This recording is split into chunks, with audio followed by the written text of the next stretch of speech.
Salam. Dövlət büdcəsinin formalaşmasında əsas rol vergi xidmətinə məxsusdur. Vergi xidməti həm də ölkədə biznes mühitinin formalaşmasının əsas driverlərindəndir.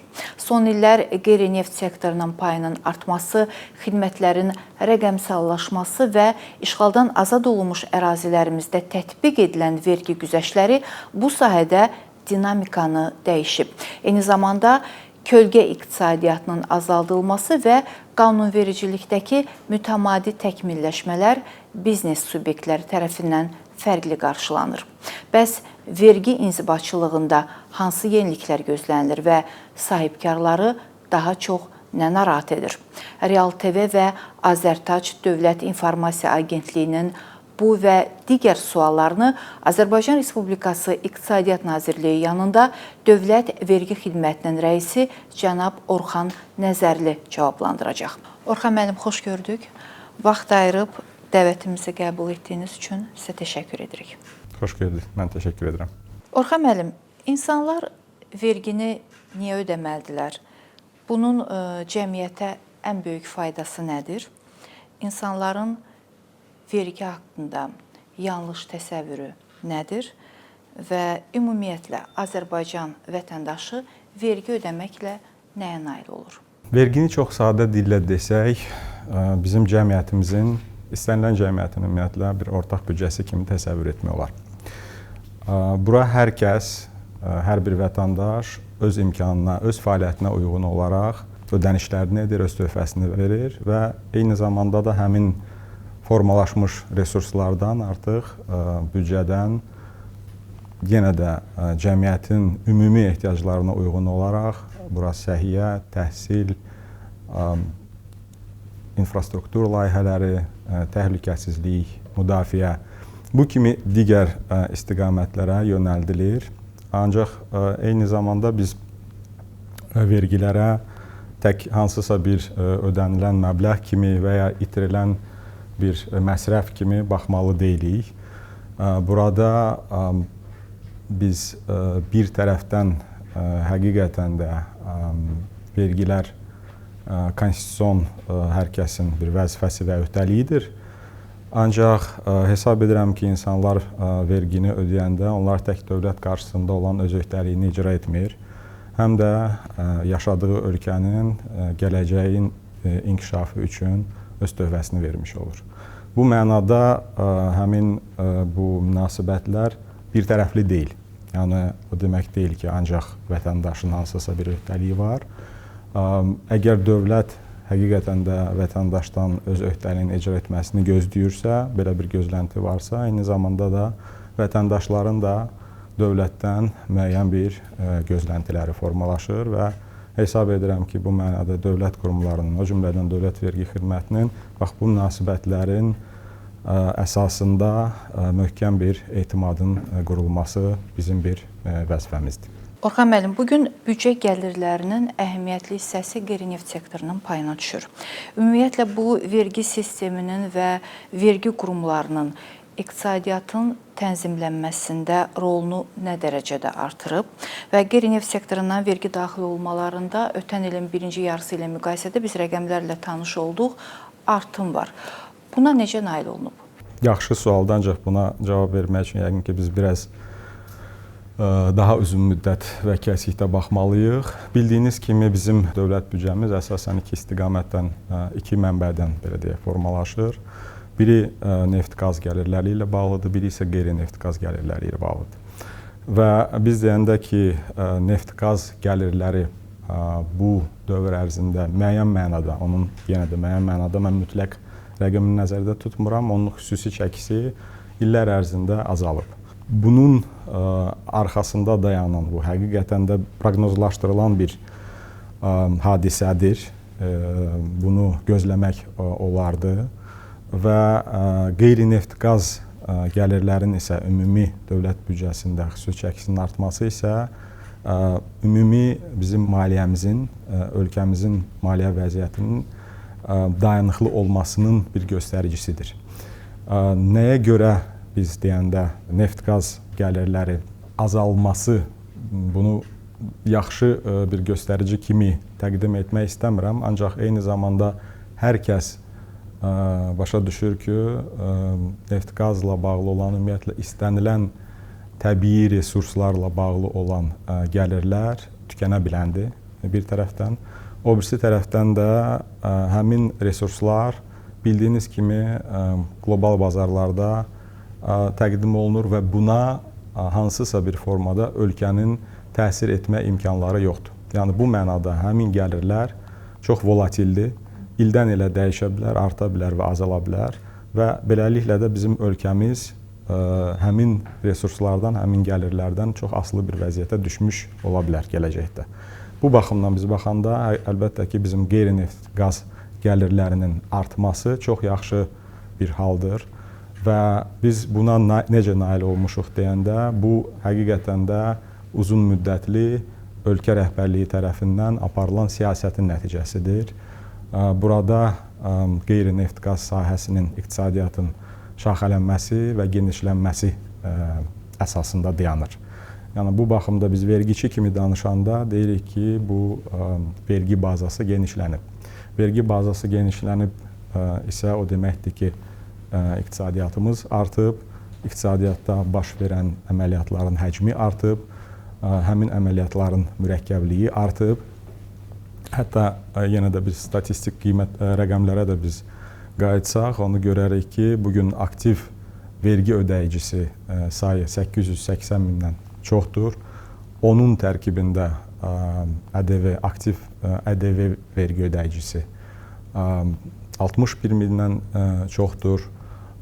Aktiv təsərrüfat subyektlərinin sayı 242 min üzərindədir. Yəni bunların hamısı ümumən iqtisadiyyatın genişlənməsinin birbaşa olaraq nəticəsidir.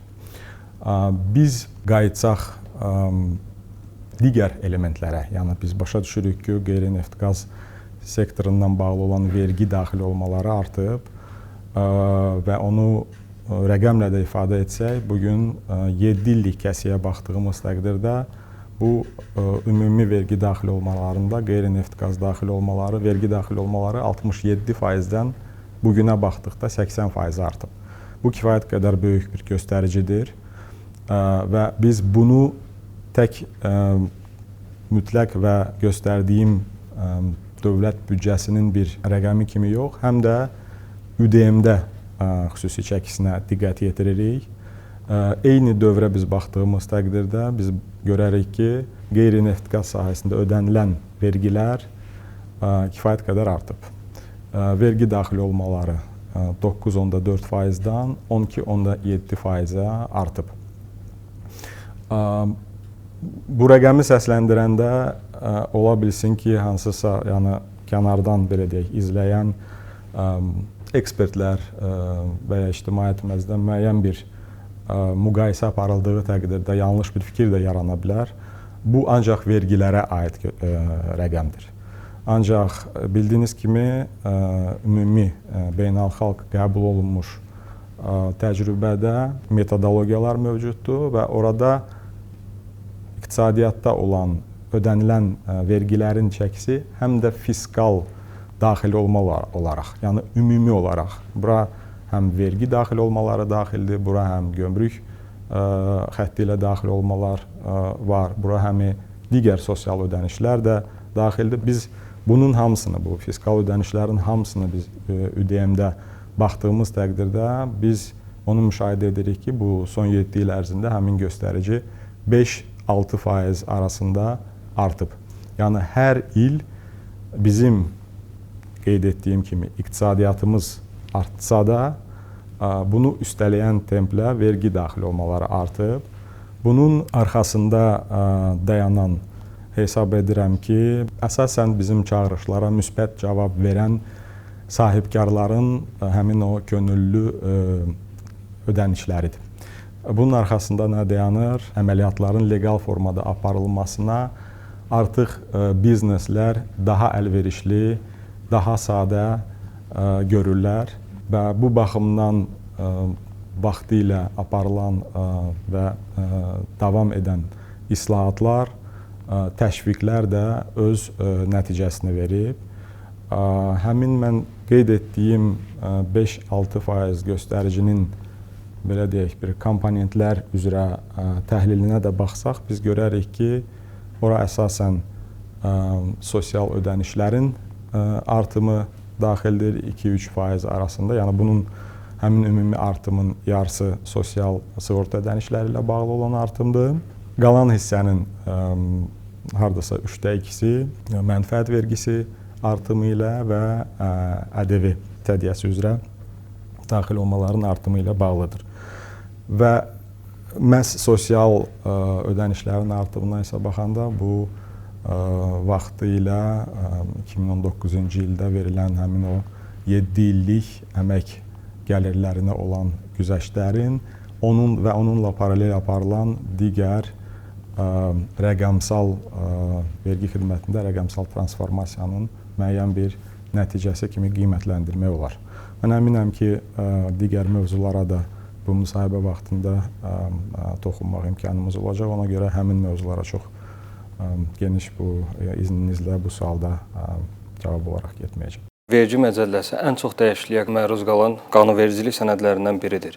Belə mütəmadi dəyişikliklərin edilməsi barədə fikirləriniz maraqlıdır. Ümumiyyətlə, sahibkarlar bunu necə qarşılayır? Bu həqiqətən də belədir. Yəni biz hər dəfə sahibkarlarla görüşəndə tək sahibkarlarla yox, hətta parlamentdə bizim millət vəkilləri ilə, həmkarlarla görüşdüyümüz hallarda belə onlar da bu mövzunu qaldırırlar ki, dəyişikliklərin sayı hər il olur. Ancaq mən istəyərdim ki, biz o dəyişikliklərin sayına yox, onun mahiyyətinə də müəyyən mənada baxaq. Mən qeyd etmək istəyərdim ki, və əvvəlki sualımda da həmin o vergi daxil olmaların artımı ilə bağlı izah verəndə həmin artımlar və qeyd etdiyimiz bu dəyişikliklər, vergi məcəlləsində olan dəyişikliklər vergi dərəcələrinin artımı hesabına baş verməyib. Yəni biz baxsaq ki, o dəyişikliklərin içində neçə dənə vergi dərəcəsi artımı ilə bağlı dəyişiklik olub. Biz yəqin ki, ancaq bir halı görə biləcəyik və o hal da aksiz vergisi dərəcələri ilə bağlı olub. Yəni başqa sözlə desək, tütün məhsulları və alkoqola aid olan aksizlərin artırılması və ya digər aksizlər. Və biz bunu da əvvəldən biznes subyektlərinə çox açıq formada kommunikasiya etmişik. Yəni əvvəlcədən demişik ki, baxın, bu dərəcələr artacaq. O vaxta qədər ki, biz Ümumdünya Səhiyyə Təşkilatının müəyyən bir tövsiyə etdiyi göstəricilər var. Faizlər ki, misal üçün, siqaretin qiymətində onunla bağlı olan vergilərin xüsusi çəkisi olmalıdır X%. Və biz onu demişik ki, biz buna nə vaxtsa çatacağıq. Nə vaxt çatacağıq, bir günə bunu etmək mümkün deyil, amma tədricən onu edirik. Bu mənada biz o açıq kommunikasiya, biz tərəfdən o gözlənti artıq formalaşdırdığımız üçün və onu dediyimiz üçün burada bir düşünürəm ki, problem yaşanmır və həmin biznes subyektləri də artıq bununla bağlı məlumatlıdır. Digər isə dəyişikliklərə gələndə bizim çox saylı biznes subyektləri ilə, biznes assosiasiyaları ilə görüşlərimiz olur. Və həmin görüşlərdə bizneslər hər bir sahəyə uyğun olaraq öz rastlaşdığı müəyyən çətinliklər və həll etmək istədiyi məsələləri səsləndirirlər və burada biz ancaq çətinliklərlə bağlı danışmayaq, həmin sahəyə aid olan hansısa belə deyək, inkişaf etdirilməsi üçün əlavə görülməli tədbirlərlə bağlı. Bunun müəyyən hissəsi əlbəttə ki, vergiyə aiddir, müəyyən hissəsi digər sahələrə aiddir. Bizim müvafiq şöbəmiz həmin görüşləri həyata keçirdir, onları icmallaşdırır, təhlil edir və müvafiq digər dövlət qurumlarına da ötürür. Ancaq birbaşa olaraq bizim özümüzə aid olan mövzularla bağlı isə təklifləri artıq formalaşdırır. Çox saylı görüşlər keçirilir. Bu görüşlərdən hardasa biz onu icmallaşdırsaq bir 500-ə yaxın təkliflər formalaşıb. 500-ə yaxın həmin təkliflərdən 180-i məqsədə uyğun hesab olunub. Yəni məqsədə uyğun hesab olunub o mənada ki, bu müzakirə əsnasında hansısa müəyyən bir nəticəyə gəlinib, həm izah olunur ki, niyə qalan hissələrindən bağlı mümkün deyil, amma hansılar ki, məqsədə uyğundur, onun da yarısı artıq qanunvericilikdə öz əksini tapıb. Digər hissəsindən bağlı təhlillər və işlər davam etdirilir. Əsasən deyərdim ki, biznes mühitinin yaxşılaşdırılması ilə bağlı olan həmin dəyişikliklərdir. Vergi inzibatçılığının sadələşdirilməsi istiqamətində atılan addımlarla bağlı olan belə deyək də, əsasən dəyişikliklərdir. Bunu misal olaraq nəyi göstərə bilərik? Misal üçün, keçən il dəyişikliklərdən bir neçəsi məhz müəyyən vergi dərəcələrinin, vergi dərəcəsi olmasa da, vergi hədlərinin artırılması ilə bağlı olmuşdur. Misal üçün, 200.000 manat bizim sadələşdirilmiş vergi ödəyicilərinə limitdirsə, onu biz nağdsız hissədə stimullaşdırmaq üçün ona 2 qat müəyyən bir indeks tətbiq etmişik. Yəni, nağdsız hesablaşma aparıldığı halda artıq dövrəyə 200.000 ilə yox, 400.000 ilə məhdudlaşacaq. Biri bu, digəri kirayə gəlirləri ilə bağlı olan verilən güzəştidir. Yəni, bu tip güzəştlərə düşünürəm ki, hər kəs bunu müsbət qarşılayır və burada mən bir məqama da toxunmaq istəyərdim. Ümumiyyətlə, elə bir təsəvvür yaranır ki, dövlət vergi xidməti vergi dərəcələrinin yüksək olmasında maraqlıdır. Yəni, və bunu da mən hardasa, belə deyək də, sosial şəbəkələrdə də baxdığımda, izlədiyimdə görürəm və digər ekspertlərdə müzakirədə də görürəm. Bu belə deyil və səbəbini də deyim. Biz çox açıq formada öz strategiyamızı, yəni gələcəyə baxışımızı, strateji hədəfləri dərc etmişik, bəyan etmişik, qəbul etmişik və dərc etmişik öz saytımızda. Ona uyğun da illik hesabatlar hazırlanır. Keçən il ilk illik hesabat təqdim olundu. Yəni, bu bizim həm də cəmiyyət qarşısında hesabatlığın bir göstəricisidir. Bizim orada çox konkret hədəfimiz və göstəricimiz vergi xidməti olaraq bir tərəfdən müəyyən olunmuş planın icrasıdırsa, o birisi tərəfdən də biz adlandırdığımız vergi boşluğunun kiçilməsi. Yəni, vergi boşluğu iqtisadi terminlə biz desək, o kölgə iqtisadiyyatının bir, belə deyək də, nəticəsidir. Bax, bu eyni zamanda da biz deyirik ki, biz etimad mühitini gücləndirmək istəyirik. Onu da orada elan edirik. Bax, bunların və könüllü əməl etməni artırmaq istəyirik. Bunlar olduğu, belə deyək, həmin o əsas fəaliyyət göstəricisi kimi müəyyən olunduğu halda vergi xidmətinə aid. Hansı xidmət, hansı təşkilat vergi dərəcəsinin artımını arzulayar və istəyər. Çünki o yuxarı olduğu təqdirdə məlum məsələdir ki, artıq həmin vergiləri könüllü yığmaq daha çətin olur təşkilat üçün və biz məcbur oluruq hansısa nəzarət tədbirlərinin gücləndirilməsinə. Və biz isə bunda maraqlı deyilik. Bizim marağımız məhz ondadır ki, həmin yəni vergi öhdəlikləri məhz könüllü icra olunsun. Siz güzəştlər mövzusuna toxundunuz. Bu ilin əvvəlində vergi qanunvericiliyində bəzi dəyişikliklər olundu. Həmçinin özəl sektorda gəlir vergisi ilə bağlı yeni yanaşma tətbiq edildi. Vergi güzəştlərinin effektivliyini necə qiymətləndirirsiniz? Vergi güzəştləri ümumiyyətlə iqtisadi siyasətin mühüm bir alətlərindən biridir. Ancaq bunu hər bir güzəşt adından da məlum olduğu kimi bu müddətsiz xarakter daşımır.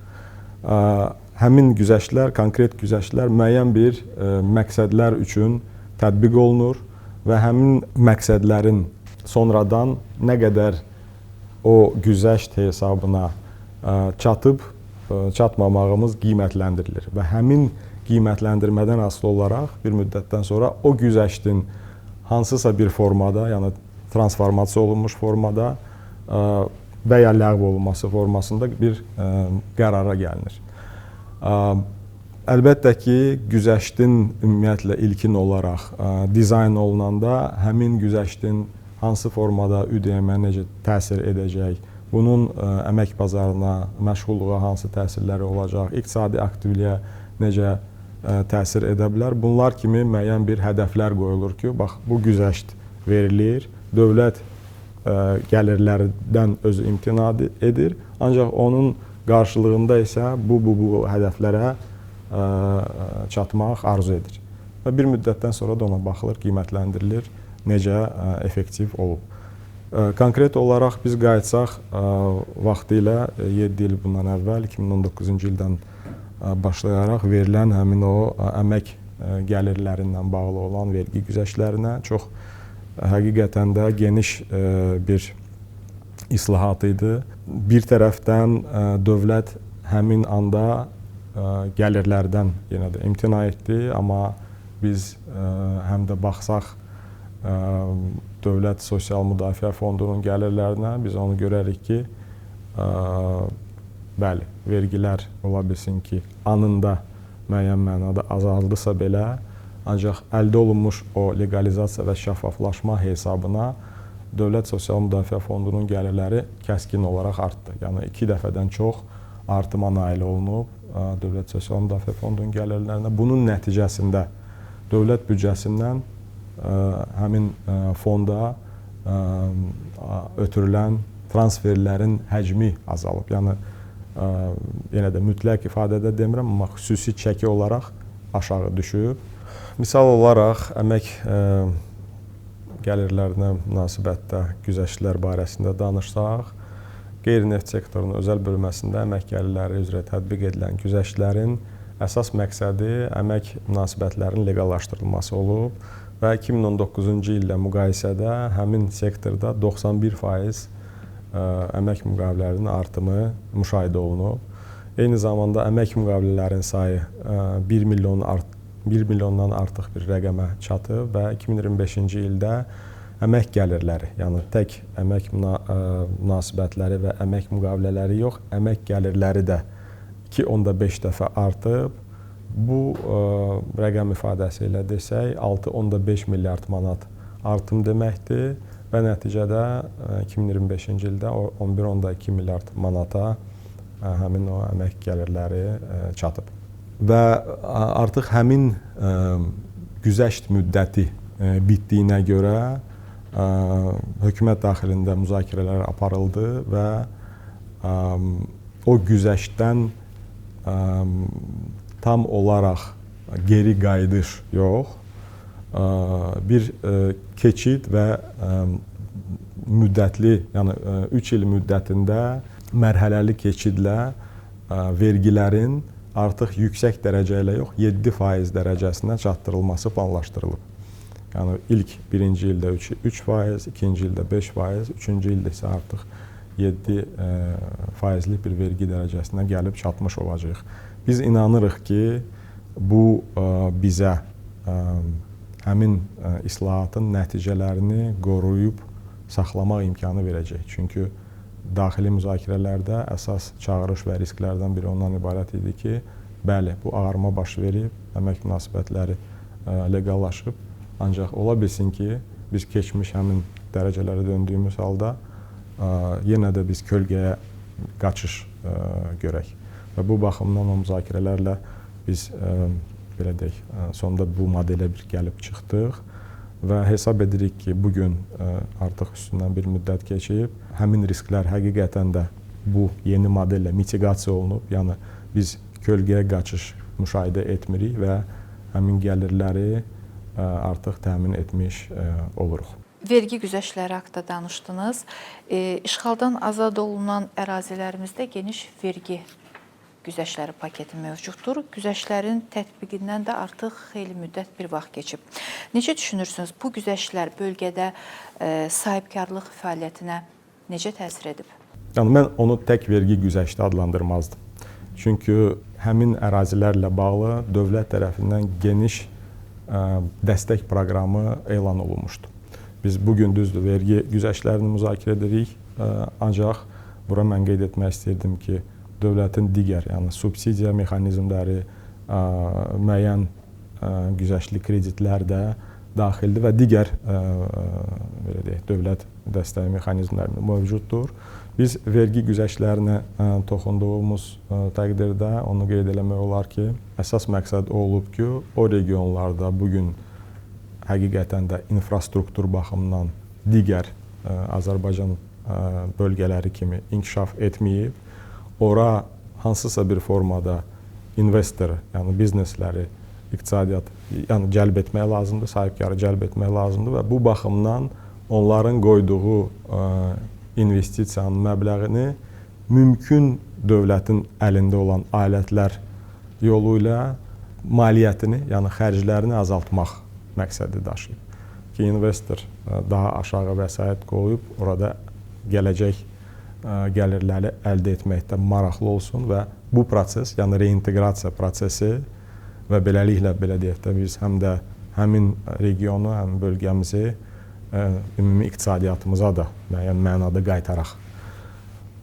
Bu baxımdan bu proses biz düşünürük ki və monitorinq edəndə onun nəticələrini biz görürük ki, yüzlərlə artıq sahibkarlar həmin bölgədə fəaliyyət göstərir və artıq həmin bölgələrinin vergi rezidentidir.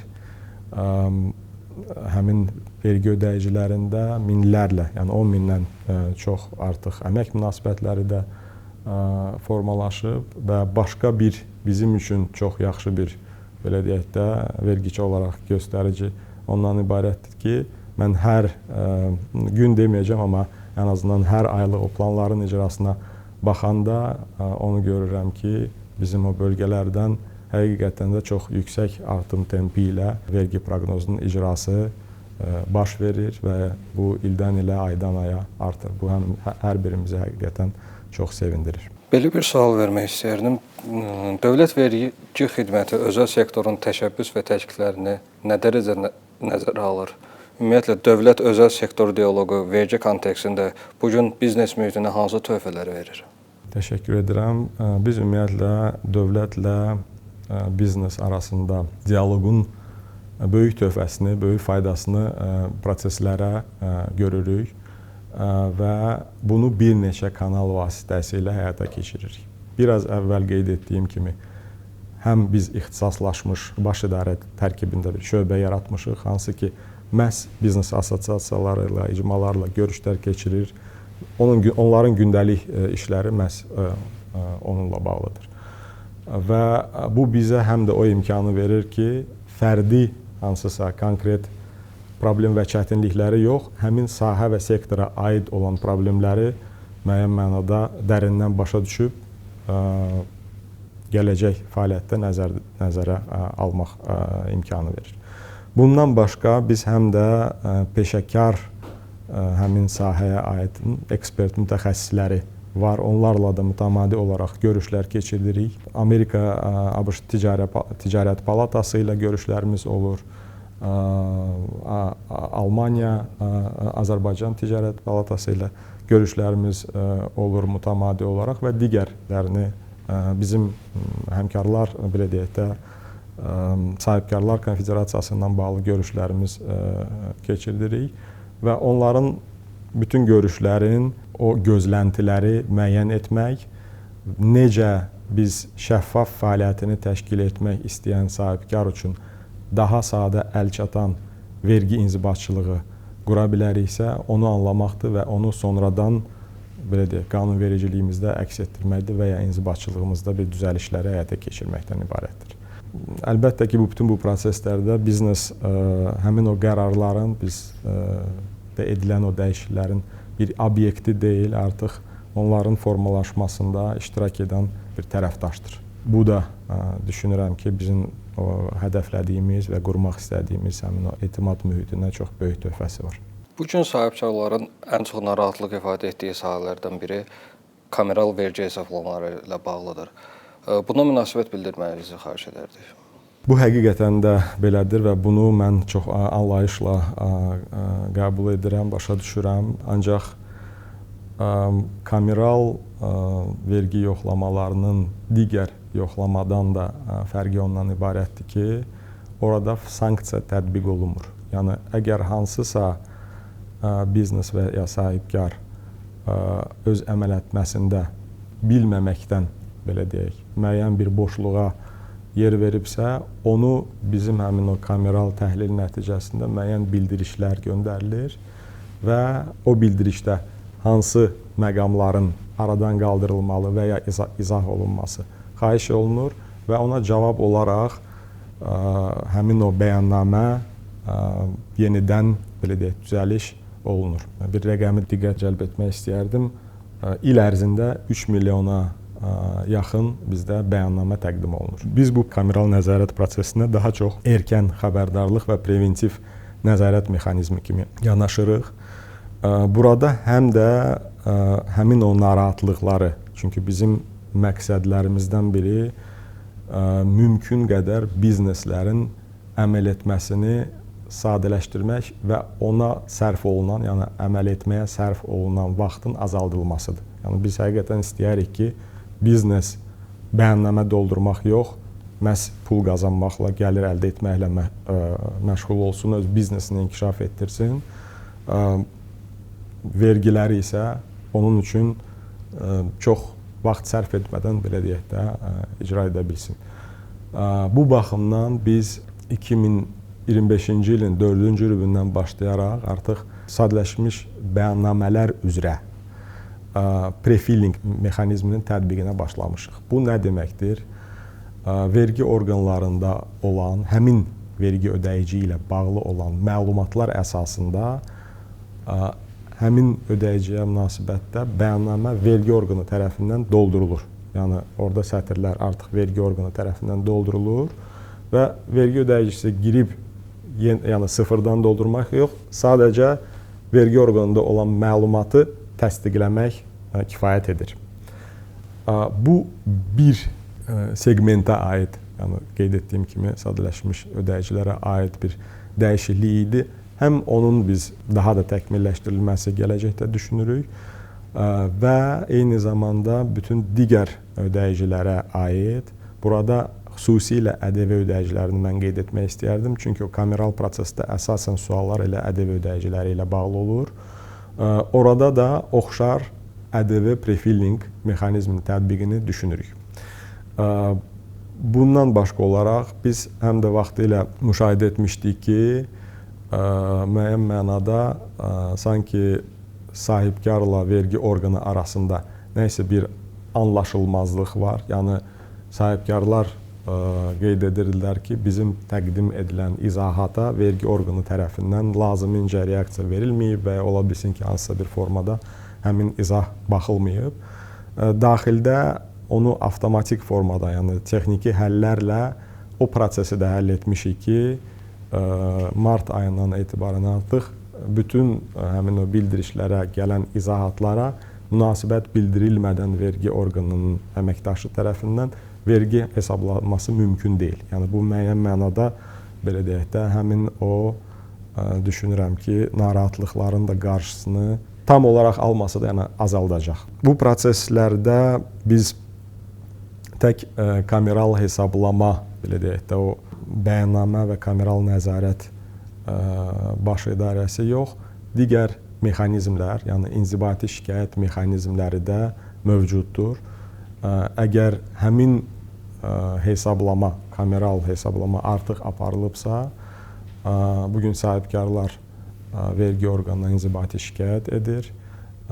İnzibati şikayətdən başqa həm də qeyd edərdim ki, bizim ombudsman aparatı var, orada şikayətlər yönələ bilir.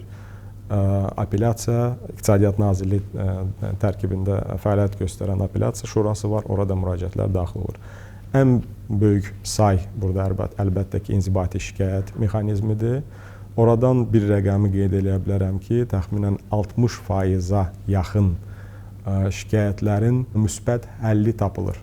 Ya bəyannamələr, dəqiqləşmələr aparılır və ya belə deyək də, vergi orqanlarının haqlı olduğu müəyyən olunur. Yəni biz təhlil edərək başa düşürük ki, hansı sahələrdə ola bilsin ki, boşluqlar və ya çətinliklər var və o həmin növbəti dövrlərdə yenə də bu problemlərin aradan qaldırılması üçün inzibatçılıqda və qanunvericilikdə müəyyən dəyişikliklər təklif edirik. Yəni o da yenə səbəb olur ki, niyə siz dediyiniz kimi vergi məcəlləsində dəyişikliklərin sayı yenə də var.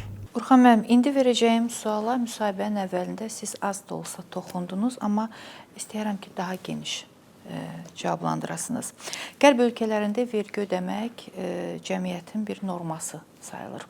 İş adamları, sahibkarlar könüllü vergi ödəməyə niyə maraqlı olmalıdırlar və sizcə Azərbaycanda vergi mədəniyyətini artırmaq üçün nə çatışmır? Maraqlı kompleks sualdır. Mən buna belə münasibət bildirərdim ki, vergi mədəniyyəti məfhumu ümumiyyətlə bir çox aspektləri əhatə edir. Yəni burada həm tarixi kontekst var, həmin vergi ödəyicilərin və vətəndaşların ümumiyyətlə vergi ödəmək davranışları tarixən nəsillər boyu formalaşır. Biz bu mənada yəni müstəqilliyi yeni əldə etmiş bir ölkə olaraq ola bilsin ki, o qədər üstündən tarix keçməyib. Ancaq mən digər ölkələrlə bunu ümumiyyətlə mədəniyyət sözünün və mədəniyyətin ölçülməsi də çox mürəkkəb bir belə deyək də prosesdir. Onu necə ölçmək olar, o özü də bir sualdır. O baxımdan biz düşünürük ki, burada vergi ödəmək stimulu, daxili motivasiyasını biz hansısa bir formada qiymətləndirməliyik.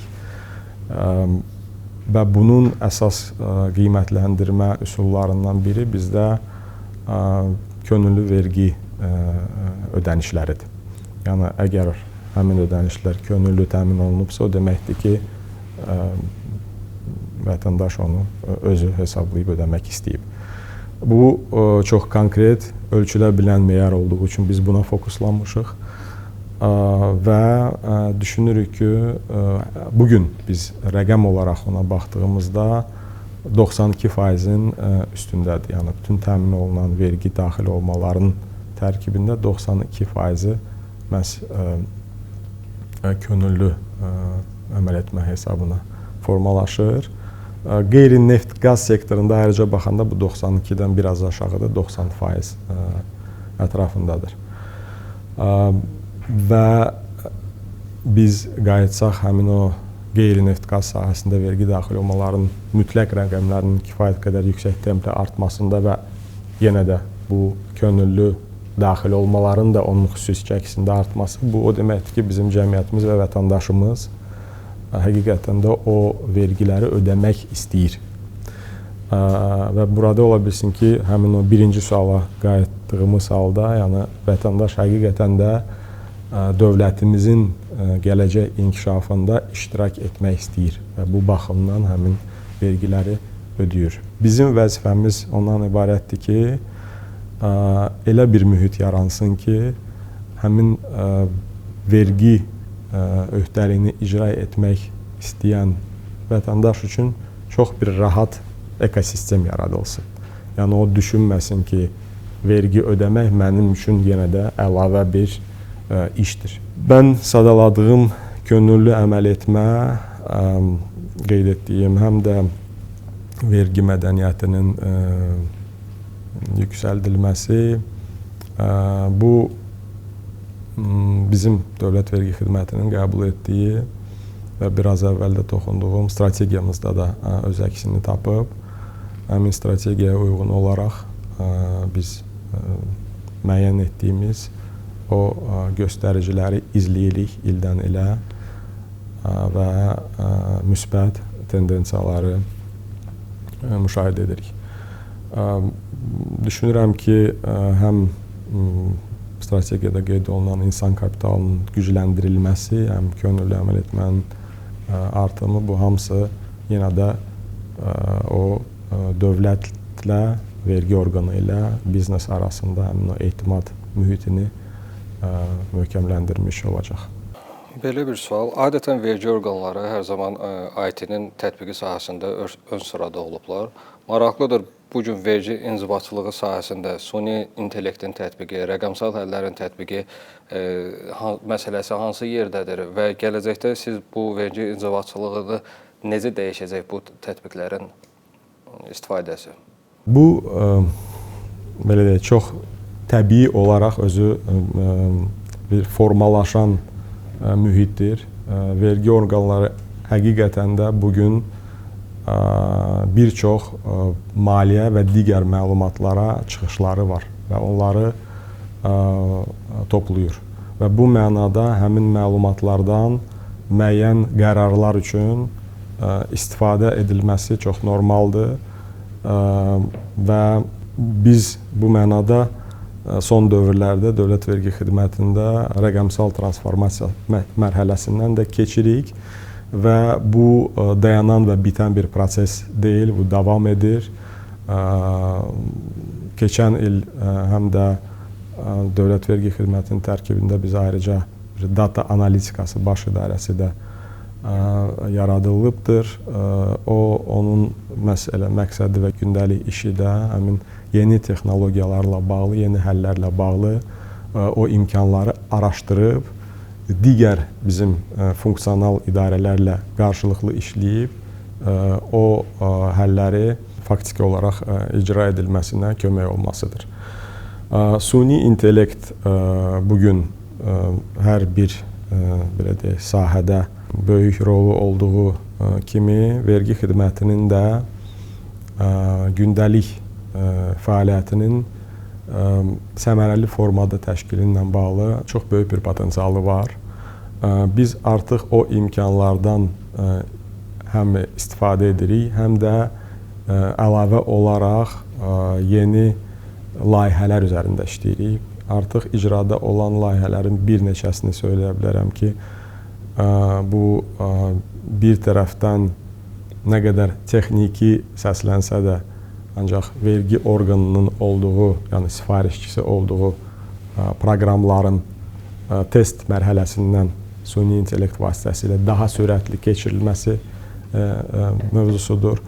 Bizim üçün belə deyək, daha yaxın olan sənədlərlə iş sahəsində olan, sənəd dövriyyəsindən bağlı olan süni intellekt tətbiqidir. Bu ona imkan verir ki, daxil olan çox saylı, belə deyək, həmin o məktub və müraciətlərin ilkin emalı süni intellekt tərəfindən aparılır və onun sonraki marşrutu kim və hansı mövzu ilə bağlı olmasından bağlı artıq təhlil olunmuş məlumatı bizim müfəttişlərə təqdim edir və bu da həm qərar vermənin keyfiyyətini və sürətini artırır, o birisi tərəfindən də bizim həmkarlara artıq digər daha yüksək intellekt və analitika tələb edən işlərlə məşğul olmağa daha çox vaxtları qalır. Vaxtilə çox belə deyək, qabaqcıl olan həllərdən biri və mən vaxtilə deyirəm, ancaq bugün də bu belədir. Dünya ölkələri arasında bunun çox sayda tətbiqi müşahidə olunmur. Bir neçə ölkə düşünürəm ki, sonradan bunu tətbiq edib. Bu ƏDV geri al və deməli kassa aparatlarının yeni nəsil kassa aparatları ilə əvəzlənməsi idi. Bu islahat özü kifayət qədər böyük dövriyyələrin ortaya çıxarılmasına səbəb olmuşdu. Və məhz qeyd etdiyimiz o artımların da düşünürəm ki, bununla da izah oluna bilər. ƏDV geri al layihəsi bu illər boyu ərzində təxminən 1 milyard manat vətəndaşlar ondan faydalanıblar. Süni intellektin tətbiq olunmalı sahələrdən biri də, misal üçün, hal-hazırda işlənən məhz o ƏDV geri al prosesinin vergi orqanı tərəfindən daha sürətli emal olunması üçün planımızdır. Digər rəqəmsal həllərə baxdığımız təqdirdə təqib və izləmə sistemini də qeyd etmək olar. O bizə imkan verir ki, istehsaldan və ya idxaldan həmin o aksizli və markalanmalı olan məhsulların daha o istehlakçıya qədər bütün zəncir boyu izlənməsini müşahidə edə bilək və o sahədə də vergi ödənişlərinin artımına səbəb olur. Elektron ticarəti həyata keçirən qeyri-rezidentlərlə bağlı elektron qaydada hal-hazırda Dövlət Vergi Xidməti tərəfindən vergi uçotuna alınır. Bu, keçən ildən başlayan bir prosesdir. Orada 11 vergi ödəyicisi olan qeyri-rezident, belə deyək, vergi ödəyicisi qeydiyyata düşüb və 15 milyondan çox artıq ödənişi büdcəmizə daxil olub. Düşünürük ki, bu il bu rəqəmlər daha yüksək olacaq. ƏDV geri al tətbiqinə toxundunuz. Biznesin ağardılmasında bu tətbiqin rolu çox böyükdür. Bilmək istəyirəm, bu kimi tətbiqlərin siyahısının genişləndirilməsi nəzərdə tutulurmu? Yəqin ki, biz daha öncə müzakirə etdiyimiz deməli, ƏDV geri al layihəsinin ümumi daxil olmalarda müsbət təsirini də qeyd etdik. Onu mən istəyərdim həm də kölgə iqtisadiyyatı ilə belə deyək, bir əlaqəsini də qeyd edək. Bildiyiniz kimi, bu iqtisadçılar üçün olan kifayət qədər mürəkkəb bir mövzudur və istənilən mütəxəssislərlə müzakirə apardığımız halda bir neçə, yəni heç bir mütəxəssis eyni bir rəqəmə gəlib çıxa bilmir. O mənada biz kölgə iqtisadiyyatını mütləq qiymətləndirməsini yox, illər ərzində onun dinamikasını daha çox müşahidə edirik. Verginə münasibətdə isə daha çox vergi boşluğunun qiymətləndirilməsini həyata keçiririk. Son 5 il ərzində deyərdim ki, bu göstərici 20%-dan 7%-ə düşüb, 7-8%-ə düşüb. Qeyd etdiyim vergi boşluğu nə deməkdir, onu da izninizlə bir izah verim. O, vergi məcəlləsi ilə müəyyən oluna bilən potensial öhdəliklərlə bugün dövlət büdcəsinə faktiki yığılan vergi daxil olmalar arasında olan o faizdir. Yəni, bildiyiniz kimi, heç bir ölkədə bütün məcəllədə qeyd olunan və ya da qanunda olan dərəcələrlə tam olaraq hamısı yığılmır, müəyyən boşluq olur. Kimsə ödəmir, kimsə daha gec ödəyir, kimsə belə deyək də biznesləri müflisləşir, ödəyə bilmir. O mənada bizim həmin göstərici 7%-ə düşüb. Düşünürəm ki, o ƏDV geri al layihəsi də buna müsbət təsiri olmuşdur. Son olaraq bilmək istəyirəm, vergi qanunvericiliyində yaxın perspektivdə hansı dəyişikliklər gözlənilir? Əsas bizim gələcəyə baxışımızla yanaşmamız ondan ibarətdir ki, vergi ödəyiciləri üçün daha proqnozlaşdırılan, daha rahat və daha əlçatan mühit formalaşdıraq. Bu baxımdan yeniliklərdən biri, hansı ki, artıq 2027-ci ildən qüvvəyə minəcəkdir. Bu, qeyri-neft özəl sektorda bizneslər üçün ƏDV depozit hesabından olan vəsaitlərin sosial ödənişlərə yönəldilməsi artıq onunla bağlı Cənab Prezident tərəfindən də qanun imzalanıb. 2027-ci ildən 4 illik müddət üçün bu tətbiq olunacaq. Biz hesab edirik ki, bu kifayət qədər şəffaf olan bizneslər üçün dövriyyə kapitalına ehtiyacları azaldacaq və onu istifadəsinə imkan yaradacaq. Bundan başqa biz mikro və kiçik bizneslərlə bağlı bəyan etməni və yükün optimallaşdırılması üzərində iş aparırıq və həmin deməli sektorda olan vergi ödəyicilərinin gələcəkdə böyümə imkanları və potensialını daha yaxşı şərait yaratmaq üzərində işləyirik. Bundan savayı olaraq daşınmaz əmlak bazarında investisiyaların cəlbi və bu sahədə aktivliyin artırılması və bazarın daha şəffaf formalaşması üçün vergi yükünün optimallaşdırılması imkanlarına da hazırda baxılır və orta müddətli yanaşmamız əsas prinsipləri xidmətlərin sadələşdirilməsi, rəqəmsal həllərin genişləndirilməsi, hüquqi müəyyənliyin artırılması, preventiv məlumatlandırma və risklərin əvvəlcədən idarə olunmasından ibarət olacaq. Təşəkkür edirik Orxan müəllim, hər tərəfli və dolğun cavablarınıza görə sizə minnətdarıq. Sağ olun. Təşəkkür. Biz də sizə təşəkkür edirik. Sağ olun. Vergi sahəsindəki yenilikləri və prioritetləri birinci mənbədən eşitdik. Yekunda bir məqam tam aydın oldu. Vergi mədəniyyəti yalnız qanunların tələbi deyil, həm də milli mövcudluq atributudur. Bu, hər bir sahibkarın, hər bir vətəndaşın dövlətimizin inkişafında, cəmiyyətimizin təhlükəsizliyində və dayanıqlı gələcəyimizdə fəal iştirakını vacib edir. Sağ olun.